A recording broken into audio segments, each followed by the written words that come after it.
Welcome. This is the Drupal usability meeting for December 10th, 2021.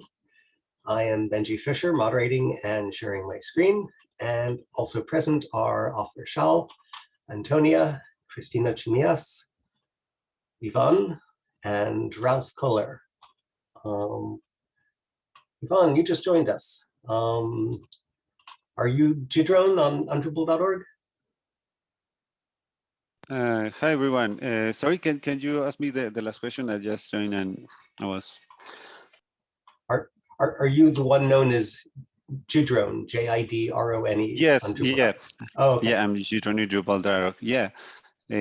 As I told you, I have been working on this issue because I started working on that maybe 2 years ago, but then I leave it for a while, and then I saw the comments in maybe it was 2 weeks ago. So I said maybe I can help again because I already know some of the work that is behind those forms. So yeah, I did so. I start with an approach as suggested in the issue. Okay. Well, I think Ofer was about to bring up a question. So let's discuss that first, and then we can go on to your issue. And I'll stop sharing my screen at that point, and you can take over. Does that sound good? Okay. Great. So Ofer. Okay. Hi, everyone. So yeah, this last week I was doing some site building and creating new content structures.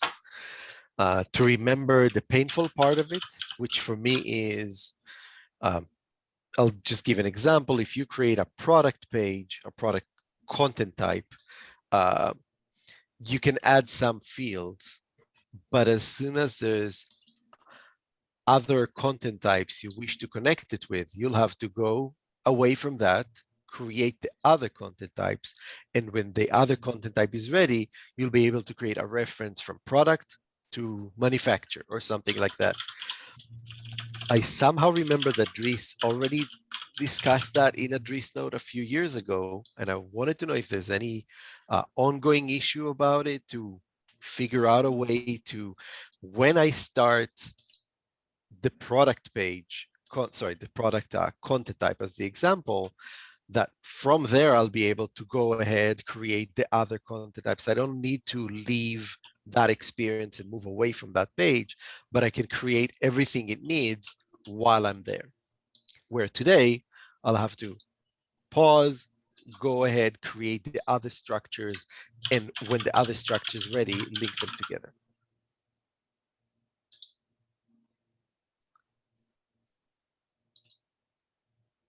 So while Ofer was talking, I was just clicking through my site, illustrating. Here I'm trying to add a reference field to my product content type, and I had to go to in a separate tab. I created the manufacturer content type, and so now when I really reload this page, I'm finally able to select that thing, and that's what Ofer doesn't like, that you do have to go off this page and create the manufacturer content type before you can add this reference field.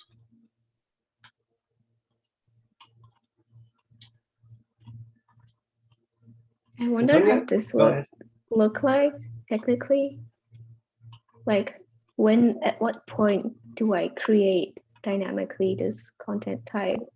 Is it in like a pre-save state for the field? Is that possible? It might be, yeah. One thought I had was perhaps there is like, it's a page that maybe doesn't even translate to Drupalism yet, where you create that structure, and when that page is ready and you hit save, maybe then Drupal can actually create all the links and the pieces in the database because of the way we're building it. Yeah, but the experience would be as easy as, imagine the whole content structure is ready and I'm adding a product. I'm not expecting to leave that product page. I'm expecting to, if I need to add a new manufacturer, now Drupal does allow me a way to stay in the page or in that mode and add what's either choose existing one or add new ones. So bringing that experience into the site building part. So I guess at this point where I've created the taxonomy reference field and calling the field color, the vocabulary doesn't exist yet. So you would want an option here to add a new taxonomy. Right. And presumably add that taxonomy and come back to this page and be able to continue building the product content type. Yeah. And because in my experience, if I didn't go to an Excel sheet or something before starting the process, I would start with product because that's the main thing I know I'm going to create, and then I'm creating for it everything else I need. If I did have the Excel, then because I understand how Drupal works, I would go to each one of the things, recreate them ahead of time, and when it's all done, I can finally work on the product page that gather all the other content pieces. Ralph, go ahead. I like the idea. And I see one problem which might be even more problematic by adding the ability to add within the process of creating a content type, add another vocabulary, for example, because the steps for creation of a content type or vocabulary are several more or less independent, disconnected pages from a user perspective, from my understanding. And maybe it would be helpful to add some sort of wizard functionality, like, for example, the web form module has, so that the user visually is able to grasp, hey, at the moment I'm the process at step 3 of 5, for example, to create a content type, or I'm at the moment at step 4 of creation of a content type, and I add now a new vocabulary which starts a new wizard, so that it's a visual that the user feels in control.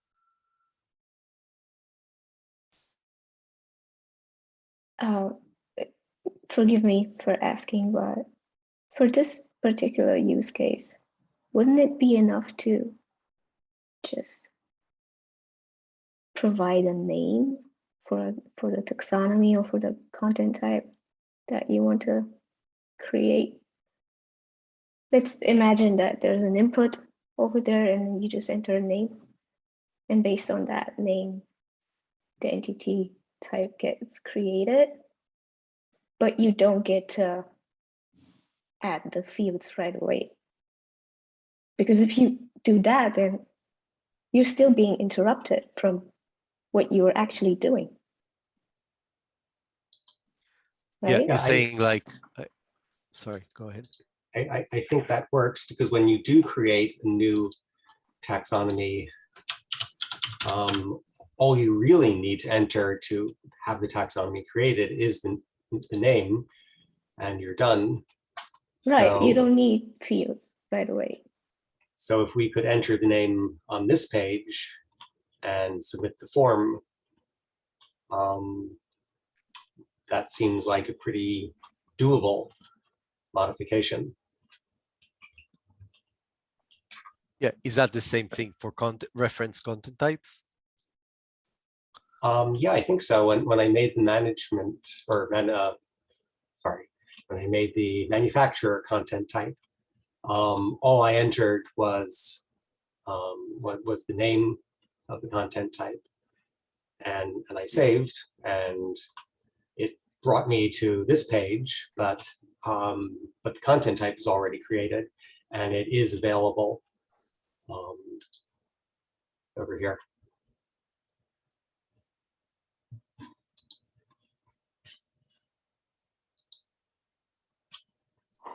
Yeah, so at least for taxonomy and for content types, all you need to create it, to create the entity type is the name.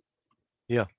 And if you could do that from this page, that sounds like something that we could implement pretty easily. It's not a drastic overhaul of Drupal to make that happen. Right. And later on, you can go ahead to the taxonomies, all manufacturer, and add more details because it's not related to the process of creating product, for example. Yep. Yeah. That's nice. Is anyone aware of an issue that already suggests this? No. So Offer, will you spend a little time looking to see if there's already an existing issue, and if not, create it? Yeah, absolutely. That's great, thank you. Thank you so much. And while we were talking, Clayton joined us, and I think Clayton also has an issue he'd like to talk about, but I promised Ivan or Jidron that he could take over at this point. So are you ready to share your screen? Yeah, I'm ready. Okay, I'll stop sharing. You have the floor, so to speak. Okay, so I will share my screen. And if you could start with the issue you're talking about, and for the sake of the recording, read the issue number. Okay, I will do so.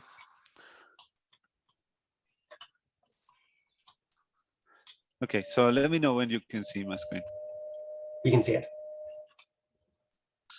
Okay, I think this is the main issue. The first one that I found that was created about this topic.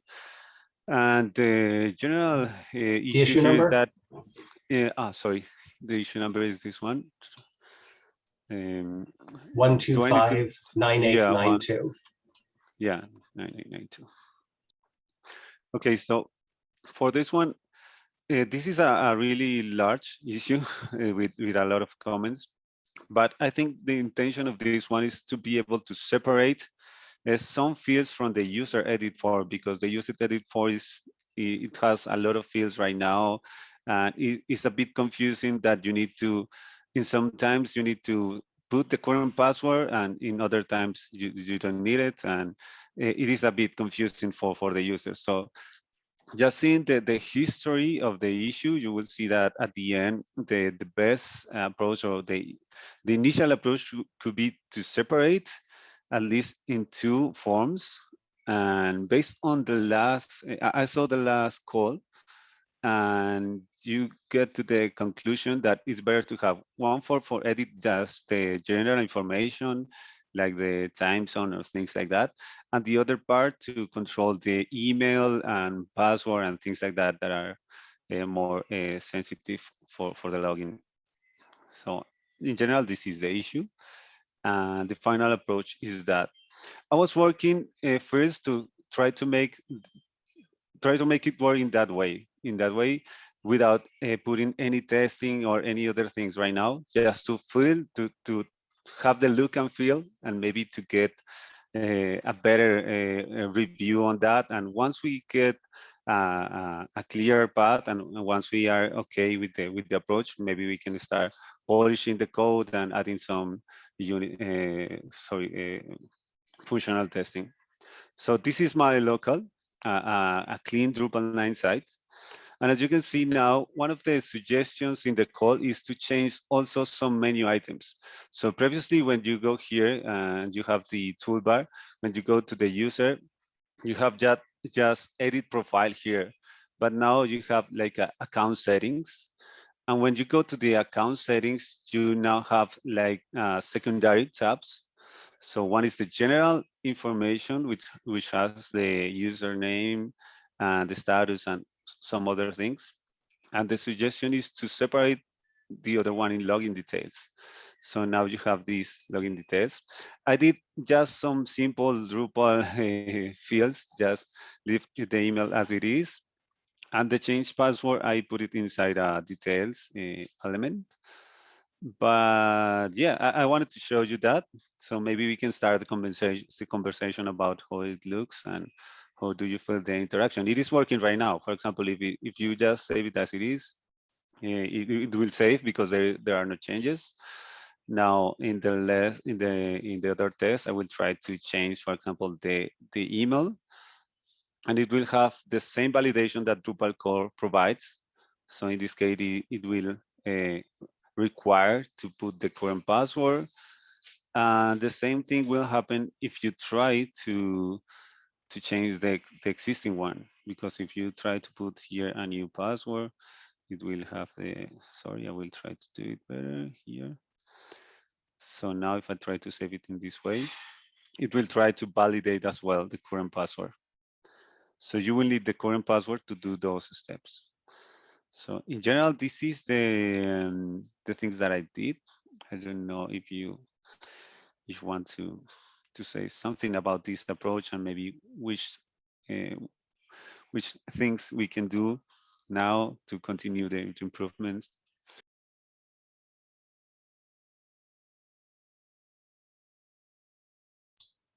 So I think that's a great start. I think there are sort of a lot of details we could talk about, like should we have sub-tabs or should it be a top-level tab? Is login details a clear enough description?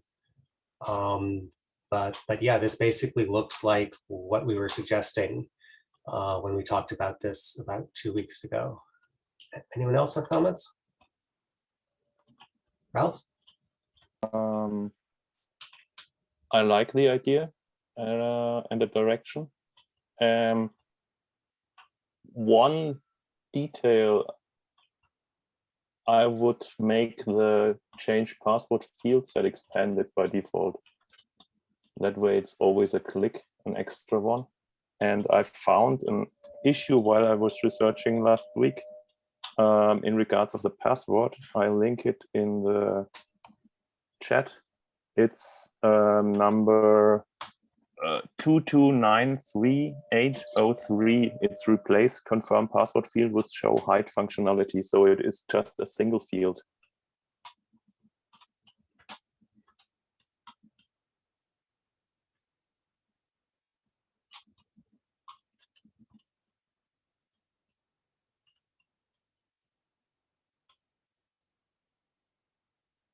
That's a little odd.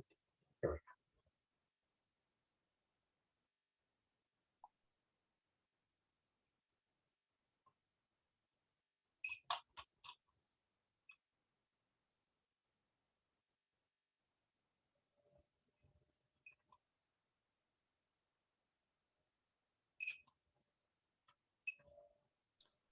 And the label for the password, I wouldn't just name it password, but new password or change password in the it's Yes, I remember that I put it as a change password because we need to avoid the confusion between the current and the new, or new or change, something like that. Yeah, but one option might be to show the current password just when either the email field gets changed or something is entered in the new password field. So it would be even more clear to the user, maybe. Oh no, we can't show the current password. That would defeat the purpose of this form. Oh, okay. Because I thought it was previously handled that way, therefore. I thought, sorry. I did the point of this form and the point of entering your current password is that if you foolishly walk away from your computer while you're logged in, someone else who wants to come in and change your password for you won't be able to. Yeah, true. And Yvonne, can you show again when you enter something in the change password field? I think there's a progressive disclosure that at some point the confirm password field shows up as soon as you enter something there.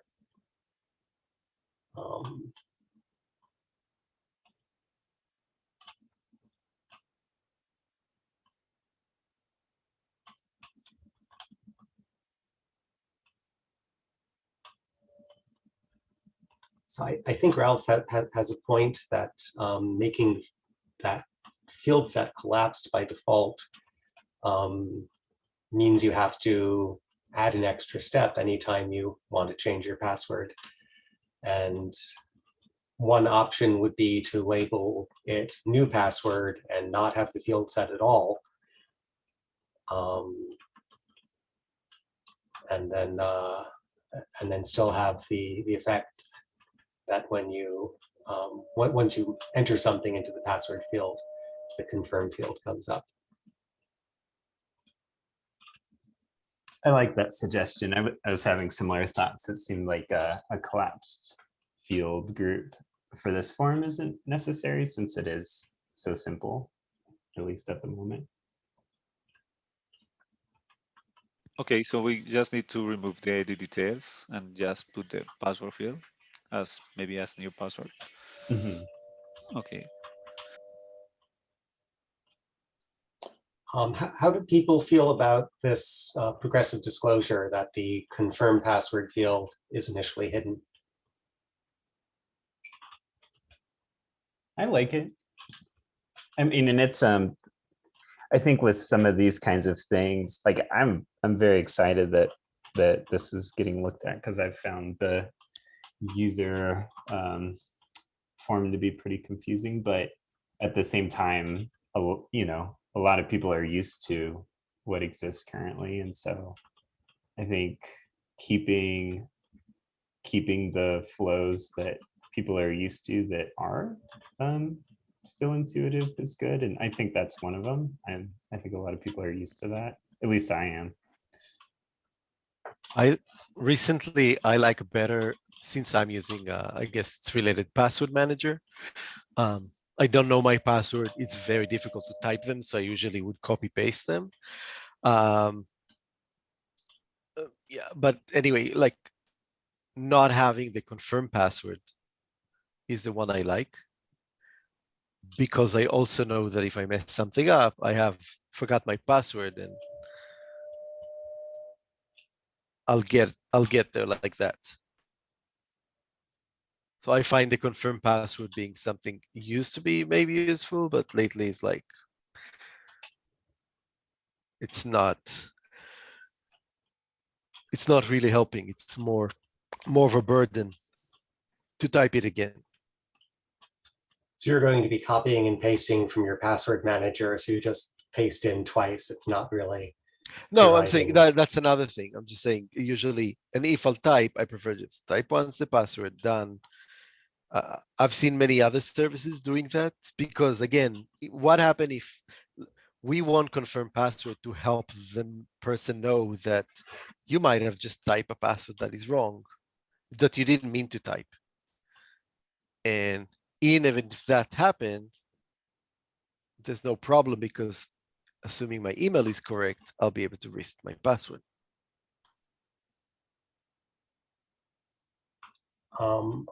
I would suggest that is a separate issue, and also the show hide. I think is related to this, but should be handled separately. Yeah, I there is think we should- already an issue about show hide. I don't know if you mentioned that. Yeah, I A think separate issue. I think Ralph brought that up and Yvonne showed it to us. Yeah, this one. Yeah.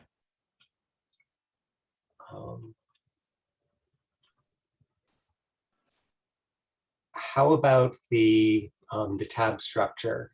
Can you scroll up to the top of the page? Do you like having it in a sub tab? Do you like the label login details?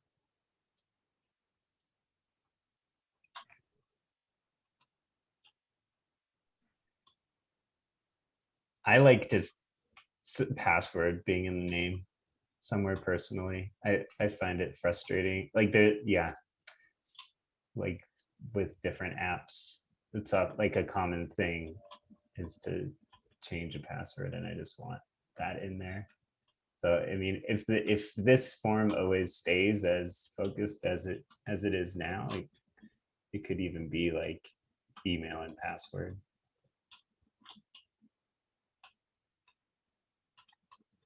I'm sorry, I'm not sure I get your point. Login details.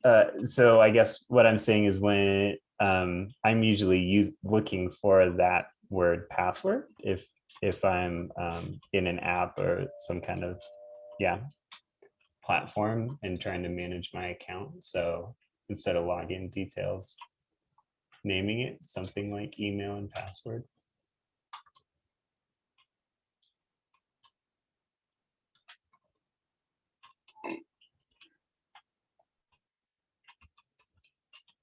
We don't see your browser tools, but we do see, it looks like you're going to change that.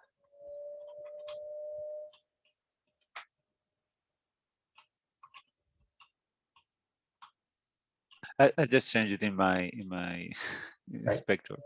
So just to show you how it looks.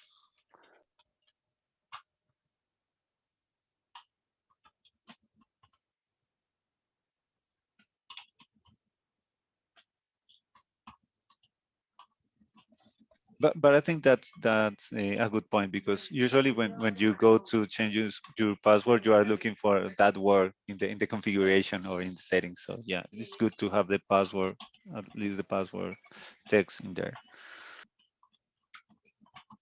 Yeah, and the original motivation for this issue was that people were having trouble finding it. So so this is a key question for this issue. What to call the tab.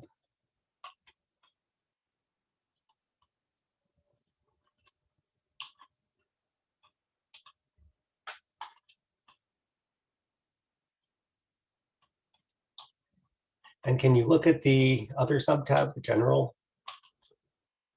And I guess that's also what you get if you just click on account settings. Yeah, I just call it general. I didn't know what to put there, but yeah, I put it general, like because you can put some general fields for the user. So you're currently logged in as admin, so you see a few things, the status and roles that less privileged users wouldn't see.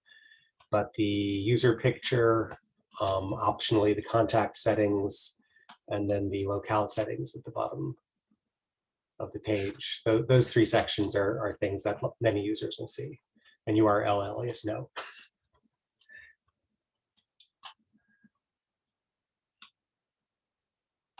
And also another thing that I did is that previously the title of this edit form was the username.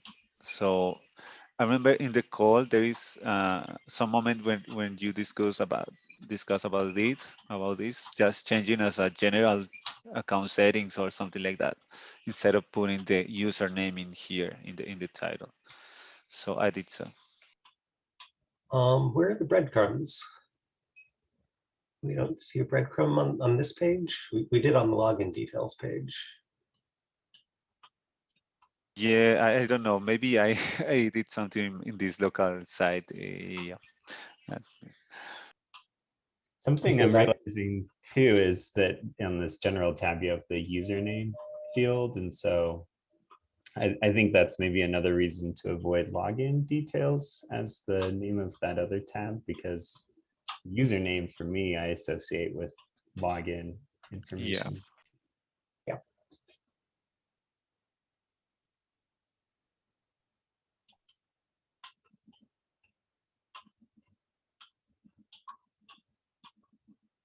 And then sort of the broader question,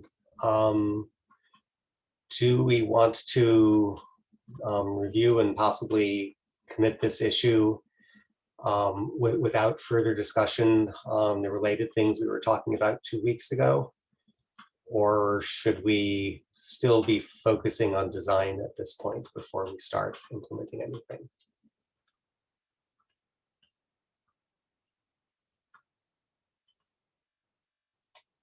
If anyone is trying to reply, you're all muted.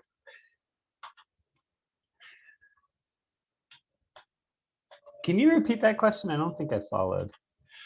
So 2 weeks ago, when we talked about this issue, we suggested some related changes.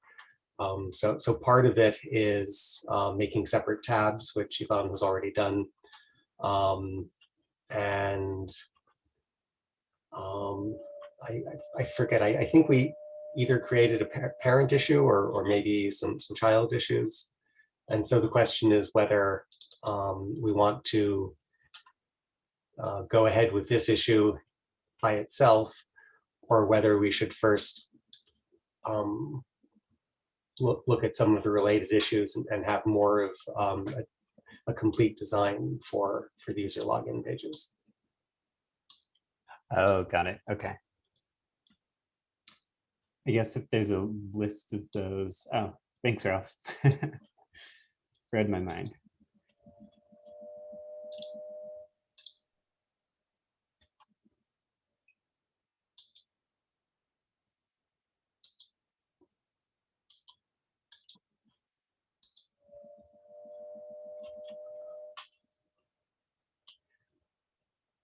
It would also be wonderful if we could get someone to do some user testing and see whether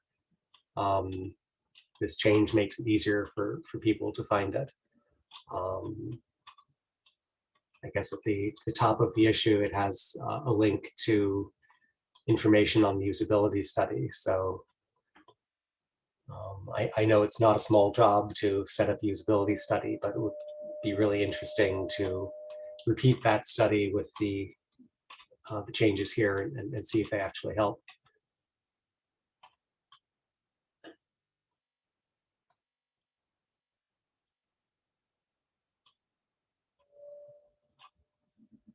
I guess what we did was create a parent issue in the ideas queue. I've linked it in the chat already. Thanks.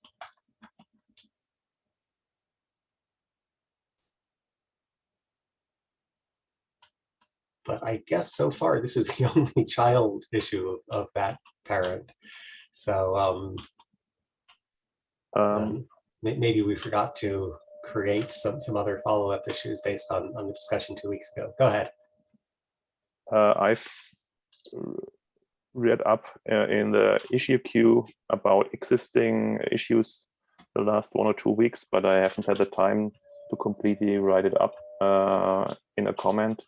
But I will hopefully manage over the weekend. And for example, link the show and hide of the password field, for example, as one of the existing issues and so forth. But there are a few more. Okay.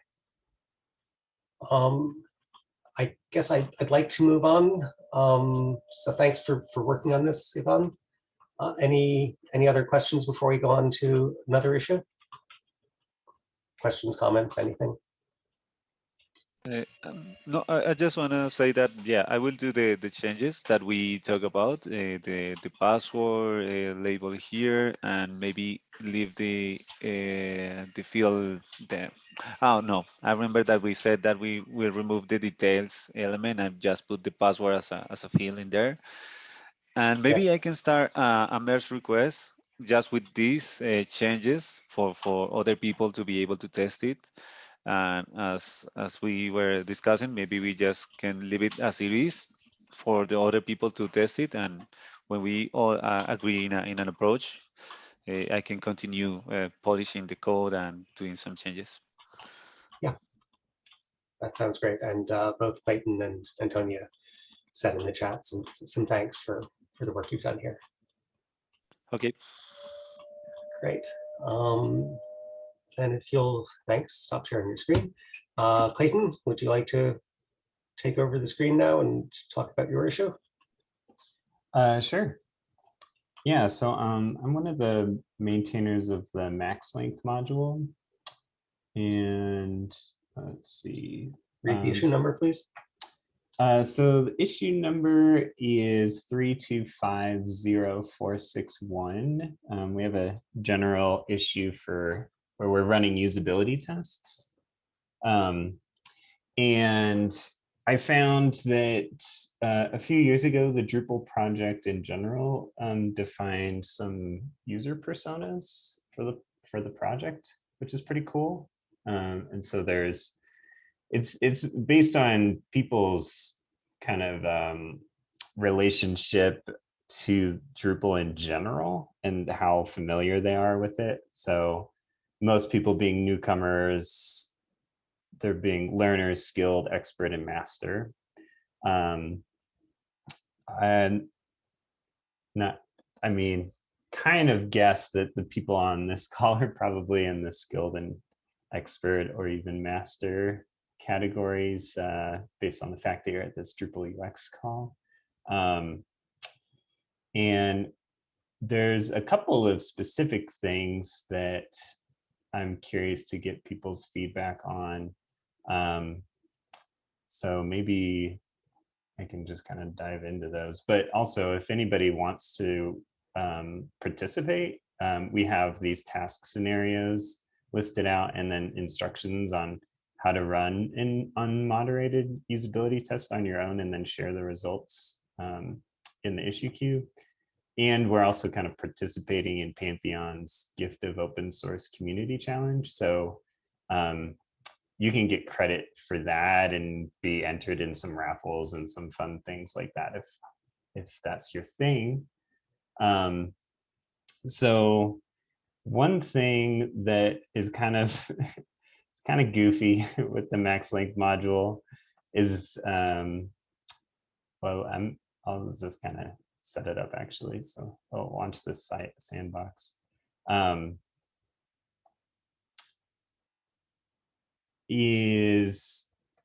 we have one permission for the module. It's the bypass the max length setting. And so the max length module, what it does is you can set like a character limit on text fields. And that character limit can either be a hard limit where it prevents the user from typing past the limit you've set, say like 200 characters. Once you reach that 200th character, you can't type anything more in the text field. Or it can be a soft limit where you can continue typing past that 200 character limit. And there's a character count that shows below the text field to show you how many characters you've typed. So then it gives you a warning or something if you go over the soft limit?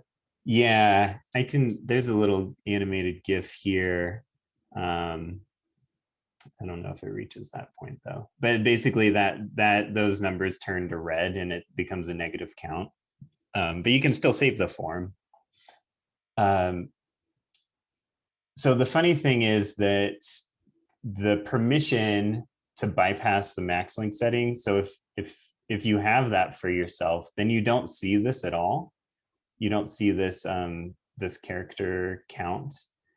And in the past, that would throw people off because they would install the module, go set a max length setting on it, and then not see it because they have the bypass the max length limit permission. But they don't realize that they have that permission, or in some cases, maybe they know it in the back of their mind, but they've forgotten. And so they're testing it. So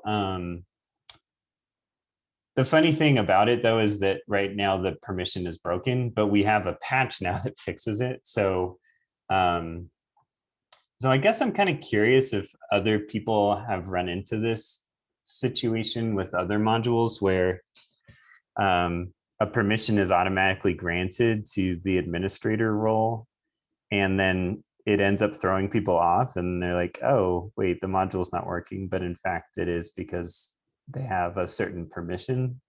And so we're trying to decide what the best approach is. Is it like not granting that administrator role that permission and requiring someone to manually give that to them?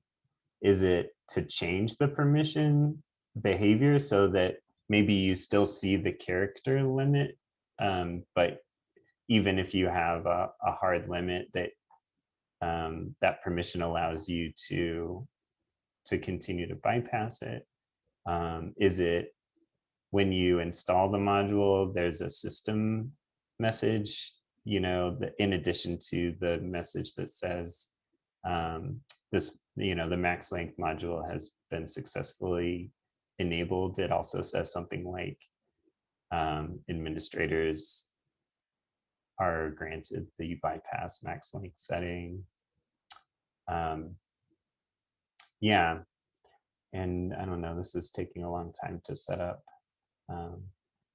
I could probably find another site I'm using this on to demonstrate though. But yeah, does anyone have any thoughts? I also know I talked a long time. I don't know if I was able to explain that well to people. I'm sort of a fan of your first suggestion of not hiding it entirely, but just adding kind of a note saying, hey, you're the admin, you have permission to see this and to save the form even if you go above that character limit. I feel like hiding things entirely for a super user is always sort of problematic. Yeah. So you would still see the character limit, but you'd just be able to exceed it. Yes, maybe just clarify that you are allowed to exceed this limit for the user if they have the permission. Mm-hmm.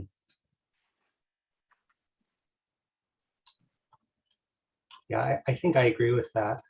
And basically that would mean that if you have that permission, then it's always a soft limit rather than a hard limit. So you'll still see it. And then you can worry about details like how much information do you want to give, like if as someone with that permission, if you're editing the field, should you be told that, well, this is a hard limit for other people, but you're allowed to go over, or should it look exactly the same as the soft limit? Right. Yeah. Yeah, that's an interesting question. I mean, I think from an implementation standpoint, it's probably simplest to just have it behave the way it would for a soft limit.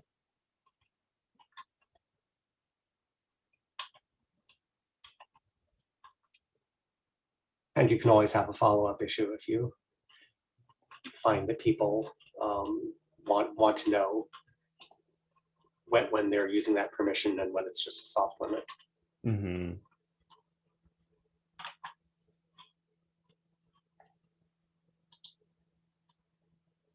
Have people used Simply Test Me recently? I'm curious what the credentials are that I should be using to log into this. I think it's admin/admin. It's admin, yeah. Thank you.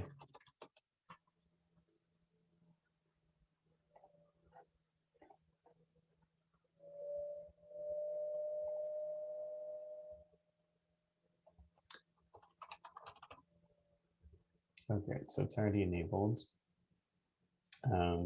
And so this is the one that's right now the. Oh, yes. This is Drupal 9.3. Hey, look at that. So clean. Oh, man. Yeah, this is really fantastic. I've actually run into the frustration of that recently of like, okay, where is this now? There it is. Yeah. Cool. The other thing is we've tested this with people in that like somewhere in between learner and skilled. And I feel like for people who are site builders and are a little bit familiar with Drupal, but not super familiar with Drupal, you're like one of your first inclinations after you enable a module is to go to the configuration page for it, if there is one. And in this case, there isn't, because the way that you configure a max length setting is through the form display for the content type or whatever entity you're setting a max length for a particular field on. So it wouldn't make, there's not like a general configuration page to go to. And some people, you know, have figured it out eventually of like, oh yeah, okay, I would go to the form display for that content type. Some people, it took them a little bit of time. But I guess that's another thing is if people have found that, I guess it goes back to the system message. Like, do people find those helpful, or do you generally ignore them? And it's better to rely on like the help page, for example, to explain that, okay, now that you have it enabled, you need to go to the form display page for the content type that you're wanting to set a max length on. Well, first of all, can you show us what the help page says? Yeah, it's yeah. I'll let you all. Yes.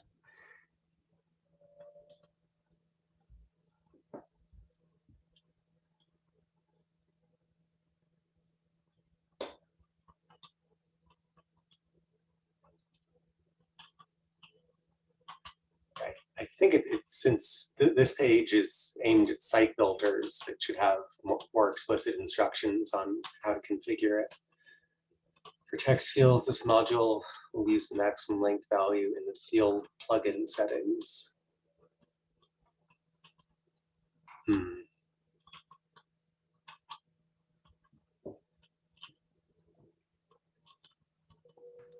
So does that mean field storage? Is that where I set the max length? Yeah, it's you will actually set it in the form display. So Yeah, it does say using the form display page. yeah, I think this can definitely be rewritten to be more understandable. It's quite technical right now. And yeah, like you were saying, Benji, my step-by-step instructions. So if I come here and I come to the manage form display, and let's say like the body field, for example, then I would, this is where I would set that limit.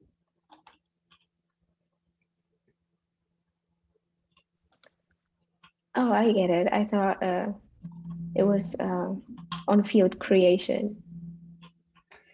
Yeah. Well, and that's the other thing that's kind of confusing is that Drupal has its own, oh, I guess it's not on the body field. Let's see if there's a,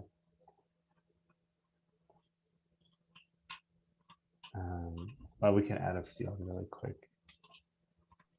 Also shared in the chat if anyone wants to play with the site using Drupal, play with the save site with max length, and feel free to Oh. break things. Thanks. Yeah. Oh, so sorry, I skipped through that a little bit. So, okay, so like I just created this text field. And so there's this maximum length setting that Drupal provides. So you could set it to like 100 here.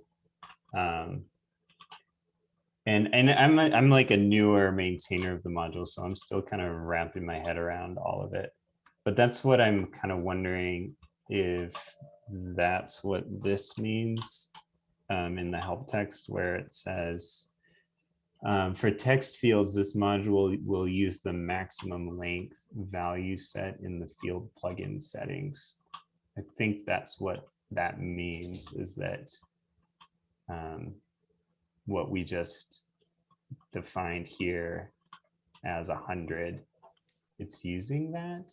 Oh, that makes sense. I mean, Mm-hmm. Not being able to exceed the setting for the database. Yeah. But, and then another thing that's kind of, I would love if someone familiar with Drupal core more kind of understands this. So when you create a text field, then the default text field size is set to 60, even if the max length set, you know, on the previous page, in this case, I think we set it to 100. This is probably some backstory as to why that's set why that default value was chosen instead of using the maximum length that the site builder defines when they create the field in the first place. Doesn't this size have something to do with the input width though? I don't think it's necessarily related to characters that can be saved in that input, Yeah, but the text please, field could anyone be correct 10. me if I'm wrong. I think you're right. The text field could be 10, and you can still type more than 10 characters, but you'll only see 10 of them at a time.